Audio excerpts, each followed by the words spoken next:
ఆ వేసవి ఉదయాలు. సూర్యుడు పూర్తిగా ఉదయించేలోపే మేమంతా గ్రామ వీధుల్లో పరుగులు తీస్తూ బయటికి వచ్చేసేవాళ్లం.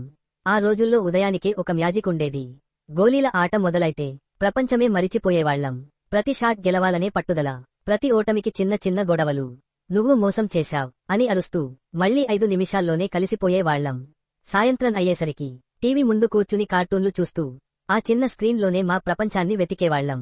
ఇంట్లో గాజు పగిలినా, అమ్మ కోపంగా మందలించినా, మనసులో మాత్రం మరుసటి అల్లరి గురించే ప్లాన్. ఇంట్లోకి రండి అని పెద్దవాళ్లు పిలిచినా మేమైతే మళ్లీ బయటకే పరుగులు. WWF కార్డులు చేతిలో పడితే మనమే హీరోలమని ఫీలయ్యేవాళ్లం. ప్రతి కార్డు ఒక గర్వం, ప్రతి మార్పిడి ఒక పెద్ద డీల్. తర్వాత చెరువులోకి దూకేసి చీకటి పడే వరకు నీళ్లలో నవ్వులు, అరుపులు, ఆటలు. ఎవరో ఒకరు జారిపడటం, మిగతావాళ్లు పడి పడి నవ్వుకోవడం, మధ్యలో చిన్న చిన్న గొడవలు, మళ్లీ అదే స్నేహంతో చేతులు కలపడం. ఆ రోజుల్లో కోపాలు కూడా ఎక్కువసేపు ఉండేవి కావు. మరి రాత్రిళ్ళు తాత చెప్పే దెయ్యాల కథలు. భయపడి దుప్పటి కప్పుకున్నా వినడం మాత్రం ఆపేవాళ్లం కాదు.